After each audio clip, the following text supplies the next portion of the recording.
आइए हम रविवार के व्रत की कथा को श्रवण करते हैं। एक बुढ़िया थी, उसका नियम था प्रति रविवार को सवेरे ही स्नान आदि कर घर को गोबर से लीप कर फिर भोजन तैयार कर भगवान को भोग लगाकर स्वयं भोजन करती थी। ऐसा व्रत करने से उसके घर अनेक प्रकार के धन धान्य से पूर्ण था। श्री हरि की कृपा से घर में किसी प्रकार का विघ्न या दुख नहीं था। सब प्रकार से घर में आनंद रहता था। इस तरह कुछ दिन बीत जाने पर उसकी एक पड़ोसन, जिसकी गौ का गोबर वह बुढ़िया लाया करती थी, विचार करने लगी कि ये वृद्धा सर्वदा मेरी गौ का गोबर ले जाती है, इसलिए अपनी गौ को घर के भीतर बांधने लग गई।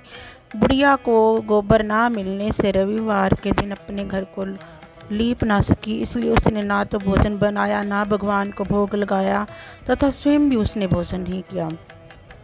इस प्रकार उसने निराहार व्रत किया। रात्रि हो गई और वह भूखी सो गई।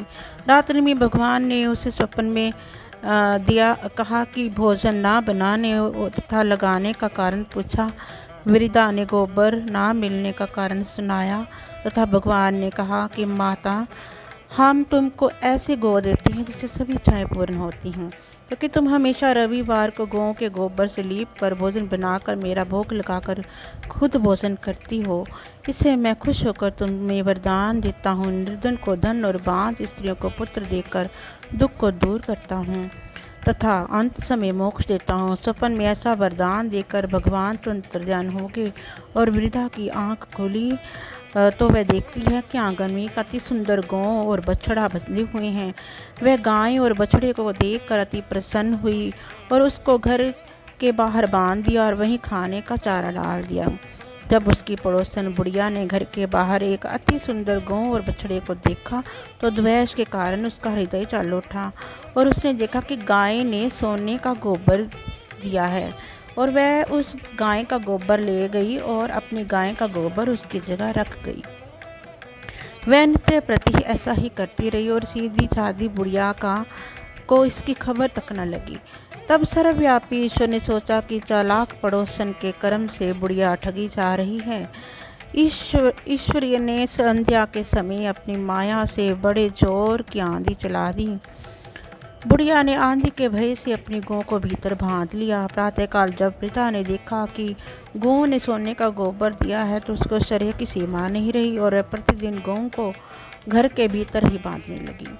उधर पड़ोसों ने देखा कि बुढ़िया गौ को घर के भीतर बांधने लगी है और उसका सोने का गोबर उठाने का दाम नहीं चल रहा, तो वह ईर्ष्या और डाह से चल उठी और कुछ पाए न देख पड़ोसन ने उस देश के राजा की सभा में जाकर कहा, महाराज, मेरे पड़ोस में एक वृद्धा के पास ऐसी गौ है जो आप जैसे राजाओं के ही योग्य है। वह नित्य सोने का गोबर देती है। आप उस सोने से प्रजा का पालन करिए। वह वृद्धा इतने सोने का क्या करेगी। राजा ने यह बात सुनकर अपने दूतों को वृद्धा के घर से गौ लाने की आज्ञा दी। वृद्धा प्रातः ईश्वर का भोग लगा और भोजन ग्रहण करने जा रही थी कि राजा के कर्मचारी गौ खोलकर ले गए। वृद्धा काफ़ी रोई चिल्लाई, किंतु कर्मचारियों के समक्ष कोई क्या करता। उस दिन वृद्धा गौ के वियोग में भोजन ना खा सकी और रात भर रो रो कर ईश्वर से गौ का पुनः पाने के लिए प्रार्थना करती रही। उधर राजा गौ को देखकर बहुत प्रसन्न हुआ, लेकिन सुबह जैसे ही वह उठा सारा महल गोबर से भरा दिखाई देने लगा। राजा ये देखकर घबरा गया। भगवान ने रात्रि में राजा को स्वप्न में कहा कि हे राजा, गाय वृद्धा को लौटाने में ही तेरा भला है। उसके रविवार के व्रत से प्रसन्न होकर मैंने उसे गाय दी थी। प्रातः होते ही राजा ने वृद्धा को बुलाकर बहुत से धन के साथ सम्मान सहित गौ बछड़ा लौटा दिया। उसके पड़ोसिन को बुलाकर उचित दंड दिया।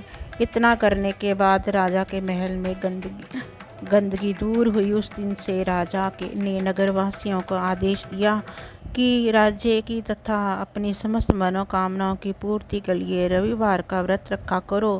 व्रत करने से नगर के लोग सुखी जीवन व्यतीत करने लगे। कोई भी बीमारी तथा प्रकृति का प्रकोप उस नगर पर नहीं होता था। सारी प्रजा सुख से रहने लगी। जय सूर्य देव जी की।